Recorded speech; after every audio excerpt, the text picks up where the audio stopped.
Hello, good evening. This is Amber Lisa. I am the author of a memoir entitled The Way Through Lessons Learned on Life, Love, and the Journey. And I am here today to speak with you, whoever it is who finds me, regarding the ascension process.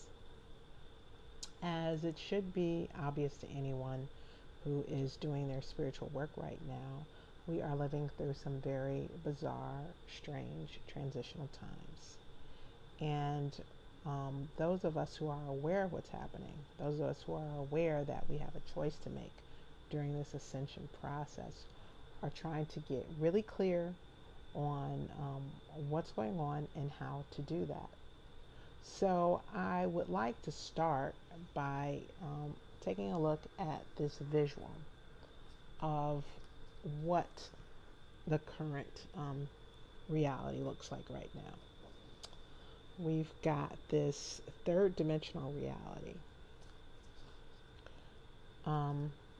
that looks like this. It's breaking down, and as you can see, it's filled with hate, scarcity, division, confusion, scarcity, fear, lack, separation, terror. This is, going on. There's a lot of this going on in the current paradigm. So this is known as the 3D grid, and this is breaking down. If you can access it, if you can let go of these low vibrating emotions and thoughts and feelings, and if you can just get through via meditation, via a calm state of mind, if you can just do that with your mind, with your thoughts and your feelings, you can just calm them all down, not feed into this, which is hard, quite honestly. It's hard not feeding into this because when you're out in the 3D world, this stuff is everywhere. So if you cannot feed into this, you can get to this bridge, which is the fourth dimension. So the fourth dimensional bridge, we see all of this dissipating, right? And then the fourth dimensional bridge is peaceful. And if you're on this bridge, you've got just a different world that actually opens up to you. That's when you get your first glimpse of this different kind of world. And what I can say about the fourth dimension, I've been on the bridge. I, have spent a lot of time in this reality.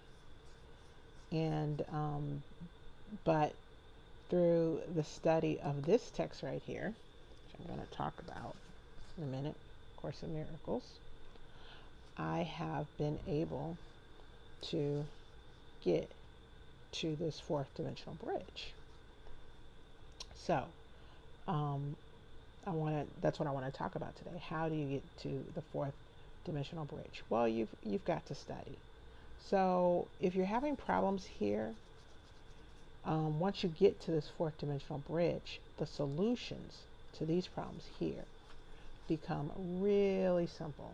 It's like obvious. It's like, oh, this is so obvious. I didn't have to spend all my time having so much anxiety, so much worry, so much everything, all of these emotions. I didn't have to spend so much time here because, as long as I can access this peaceful state of mind, I can have just clarity of thought and solutions to whatever problems you're facing up in here pop forward.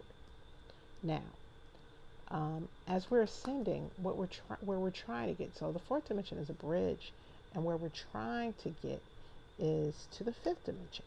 So in the fifth dimension, all of these horrible problems that we're flipping out and stressing over, and I mean, it's just overwhelming.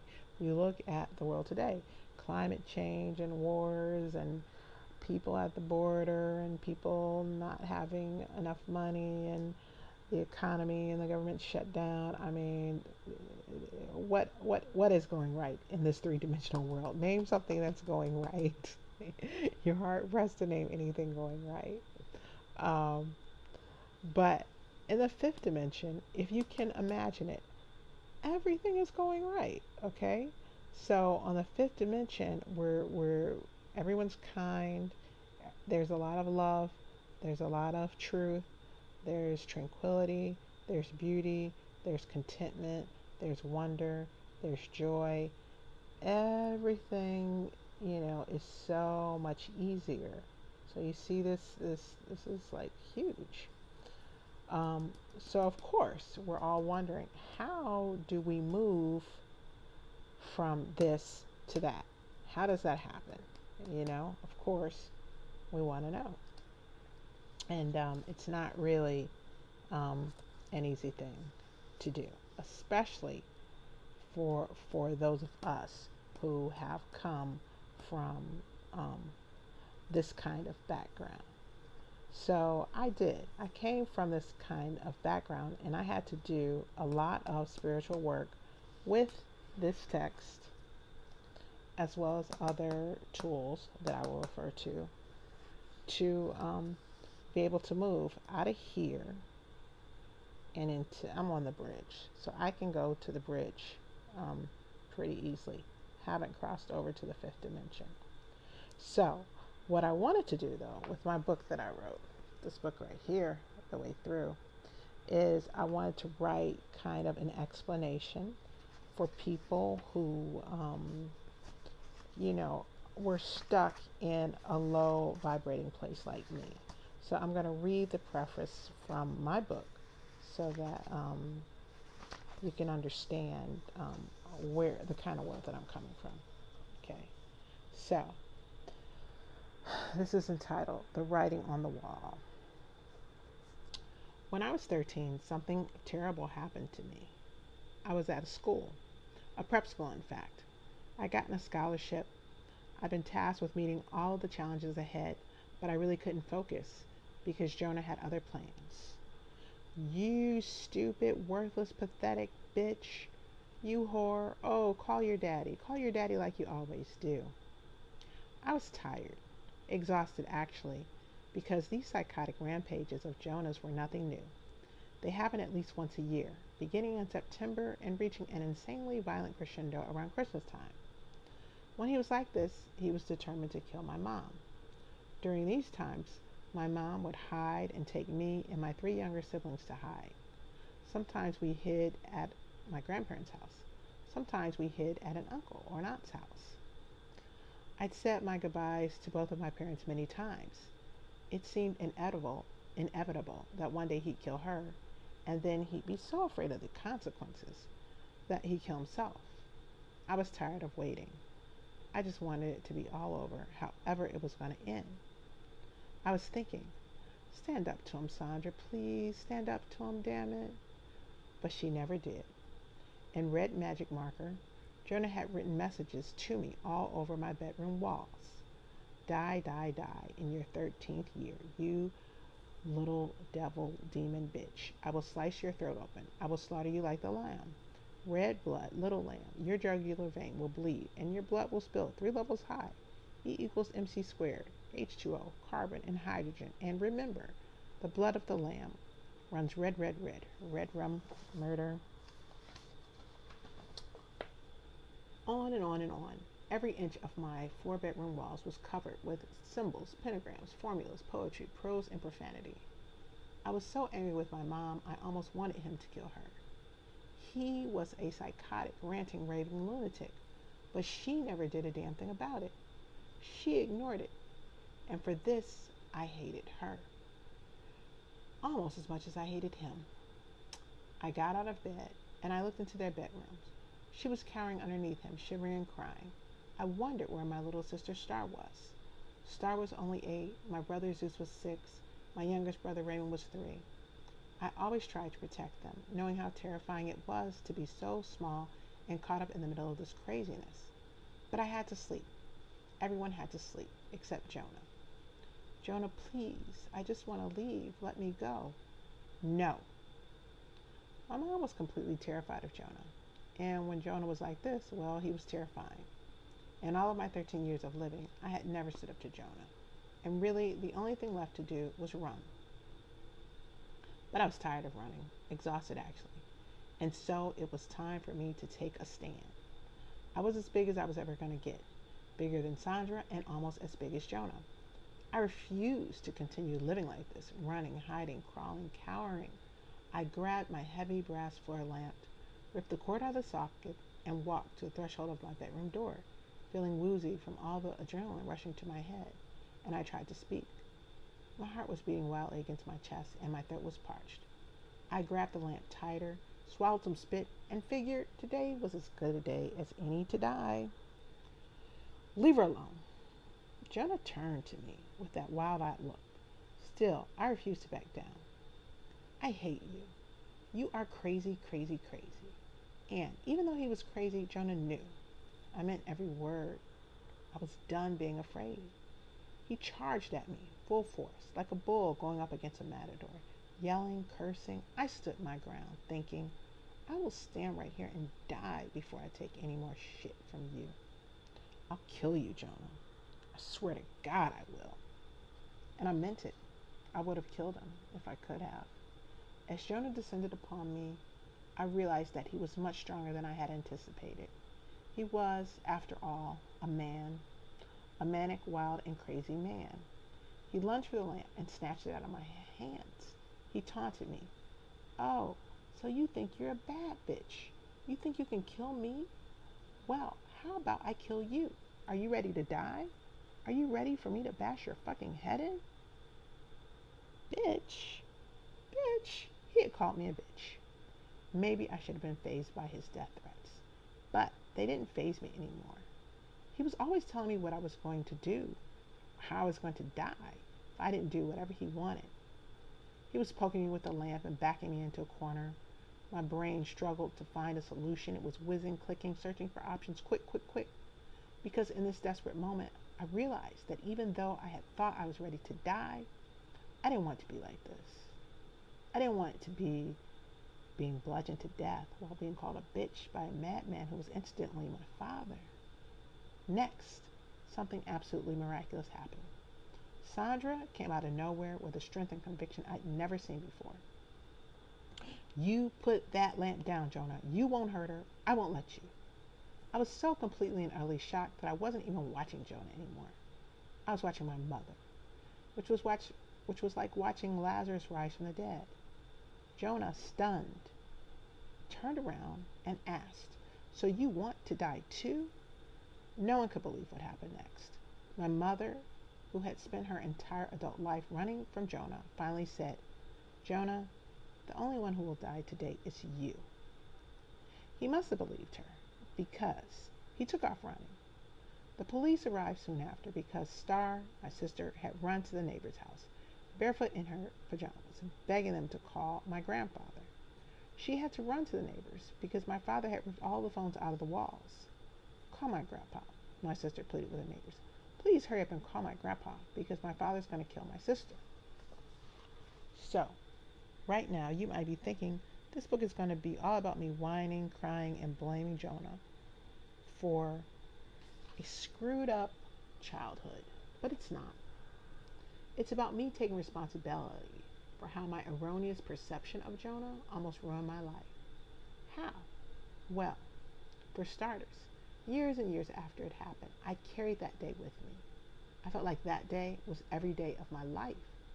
Can you imagine how depressing my life was? I felt like, in fact, it wasn't that I thought about it every day. In fact, I completely erased that day from my memory. I acted like that never happened, not quite realizing that was probably the worst thing that I could have done.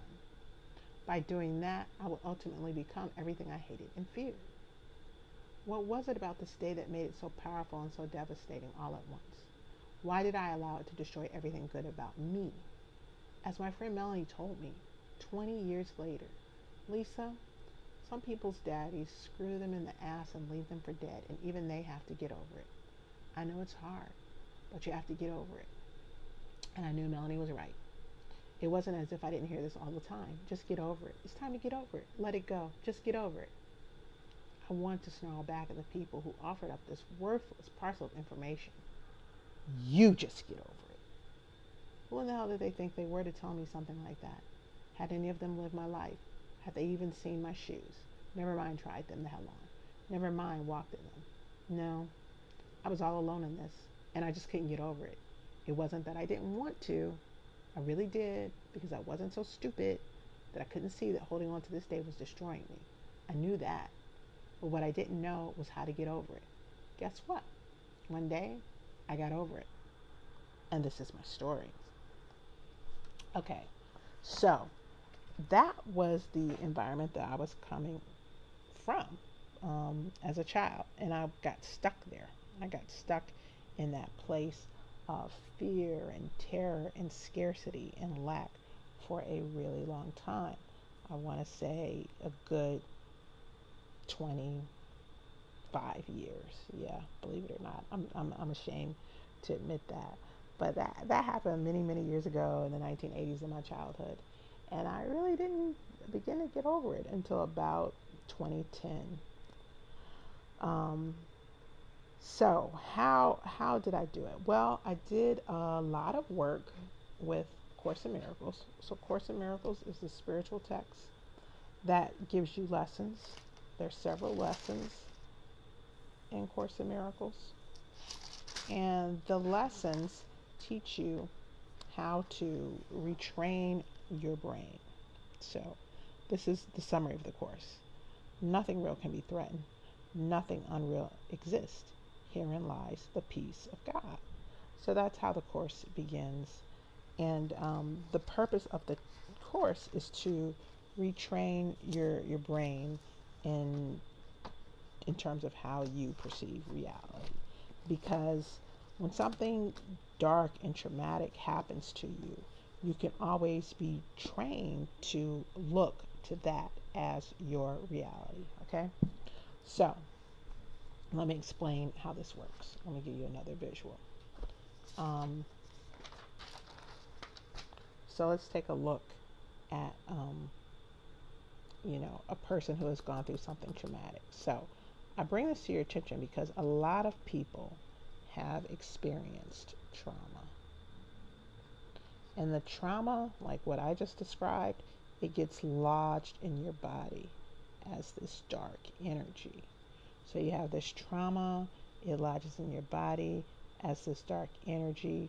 It filters all throughout your body, right? And it gets into your brain. So your brain runs these programs. So someone like me, anyone who has experienced violence early in childhood, you're going to run this victimizer programming. You're the victim, someone is the victimizer, and that's like horrible programming to get caught up into, because you're always feeling like, someone's taking advantage of you, somebody's hurting you, you're paranoid, it's horrible. So, if you've experienced trauma where you were the victim, you start running that victimizer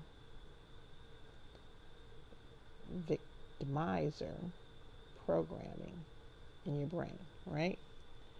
And you then begin to witness this 3D reality. Your brain is like, you're the victim and awful things are always happening to you, and there's so much lack, there's so much scarcity, and there's so much fear in the world. Oh, poor you, isn't this horrible? And this is what you see. This is what the programming is telling you, and this is what you see. And the more that you observe this, it becomes a self-fulfilling prophecy. You start to just feed it back to yourself, right? You're observing this in your reality, right? And then you think about it. You think, oh my God, why am I always the victim? Why is this always happening to me? And the more you interact with it, it just becomes a loop. So it just becomes this loop where you see it, you tell yourself a story about it, then you see it, you tell yourself a story, and it can get really, it becomes a really just thick loop where you are recreating this. And you've got all this darkness trapped inside of you that you got to get out. So right now, we are in a phase of massive clearing that's not completely comfortable because we've got to, now if we're in a point in time where we're really having to decide, are we going to hold on to that 3D programming and living in that 3D world, or are we going to change what we think and what we feel and move into the better fifth dimensional reality? Are you going to get to the bridge? Right now, we're just really trying to get to the bridge. So, right now, there's all this dark, dense energy moving out of people's physical bodies, out of their brain, out of their experience. And with all of that energy moving out, so right now, we've got a chance to move this energy out. And with all of that energy moving out, the sun helps. We've got a really powerful sun. That's why this is a time where so much is being revealed, so much is coming to light. So it seems like, in a way, it just seems like our world is just the more we learn about it, the more awful we feel about it, because we just keep hearing about more and more awful things. But at the same time, um, this has got to be brought to light. All the dark has got to be brought to light so that it can be, so that it can dissipate, and so that we can begin to see this better, clearer, fourth dimensional reality. So that's where we're at right now. And so, what you think and what you feel is very, very important right now. So, you have to be mindful of that at all times. When you are thinking that you're a victim, when you're thinking that things are not going to work out, remind yourself of that loop, that that is what you are feeding to your brain, and you are going to continue to be a part of this reality. And nobody wants that. So keep the visual in mind. You don't want this reality. You want to at least get to the bridge. And how do you get to the bridge? Well, there are all kinds of spiritual techniques that you can use. Meditation is one. Um, Positive affirmations are another. Literally, sometimes, when things are really making you anxious, just like nonstop say positive affirmations to yourself. It will help. It will kind of, it's like a way of tricking your brain. Like, if you are struggling with fear, you could say, I am very brave. You just keep saying that to yourself. It's going to have an impact. If you're struggling with anxiety, I am very calm. It's going to have an impact. Whatever it is that you want to be in your life, say that to yourself repeatedly, and I promise you it's going to have an impact. What you have to realize is that this world right here is desperate to be reaffirmed right now. The third dimension, with all of its hate and all of its scarcity and all of its lack and all of its confusion and all of its division, it's desperate to get your energy and to be acknowledged. So you have to be extremely conscious of what is going on with your vibration and how much energy that you are feeding to it, because um, it's really trying to get that energy and attention. And even when you feed it a little, which, believe me, I still do. I mean, I've gotten pretty good about not giving too much negativity um, my energy, just because I've been studying A Course in Miracles and other spiritual concepts for so long. I also recommend Abraham Hicks, which is about, keeping your emotional state, your vibrations at a positive angle. I do a lot of that work. Um, I've also I use a lot of different practices. So this is one that is not that, like Abraham Hicks is wildly popular, but I like to write. So I like this Transform Your Life Through Handwriting with Vimala Rogers. And what she does is she teaches you how to write in a spiritually affirming way. And she gives you these little cards, which you can, if you select, you're supposed to get these cards, right? And you select one and you write um, what is on the card for 30, for, for a period of time, for 40 days actually. You're supposed to write these cards. So I'm going to shuffle these, right? And I'm going to pick one for us to work on as a group.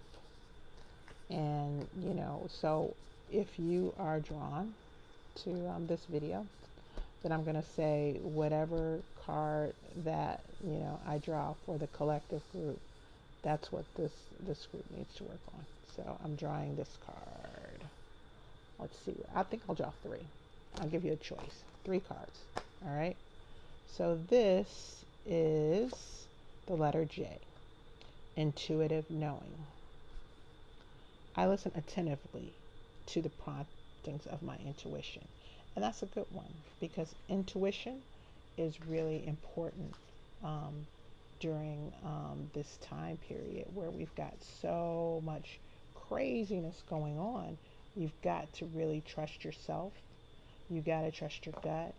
You got to know that you and your higher self knows what is best for you. So let's see what Vimala has to say about the letter. Is it J? Yeah, the letter J. Because she says things about all of these letters. Like if you pull it, what does that mean? So I'm going to look that up right now. The letter J.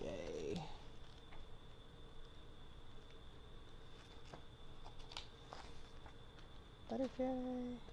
T. Q. Of course not. I cannot find the letter J anywhere. K. H. I. J. So it should be here.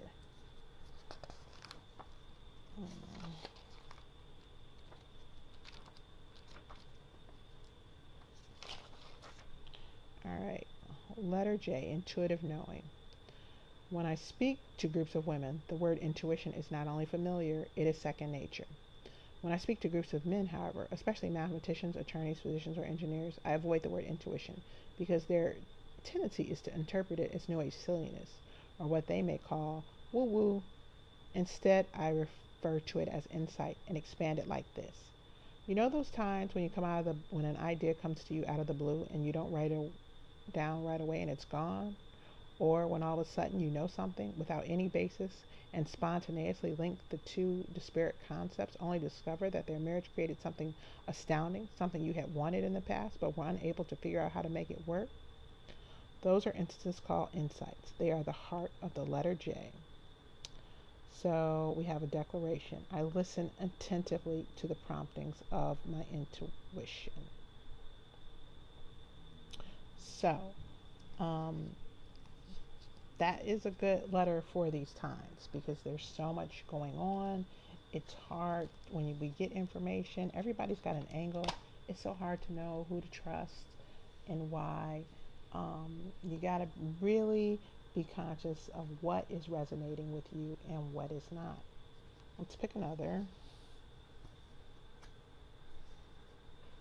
All right, the letter Q is jumping out, and I'm going to take the letter I. All right. Q, selfless service to humanity.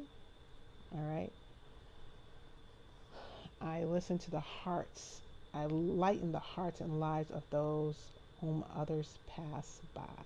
Okay, that's a good one. Part of what we're trying to do with this ascension is we are trying to understand the concept of unity consciousness. I struggle with that myself, so I probably need to work on some Q stuff myself. But the idea behind unity consciousness is that everyone is connected to the other. And so it's like if we're not all doing well, none of us are doing well. So when you see someone not doing well, you have to try and do something to help them out, to bring them along, to bring them up to the level. And it's hard. It's hard because people are really struggling, and when you see someone who's not doing well, you can feel overwhelmed. What I tend to do is when I see someone really struggling, is that I will say a quick prayer for them and wish them well in the name of unity consciousness. And because this energetic work is real work, that is a valuable thing for the person who's struggling. And this is if you don't know anything else to do. Obviously, if you can do more, do more. Okay. Um, Unclouded perception. I I see as God sees, and I love as God loves. Wow. Now that one is a pretty deep one. That is a lot like what um, one of the lessons in Course in Miracles would be. I'm going to see if I can find it.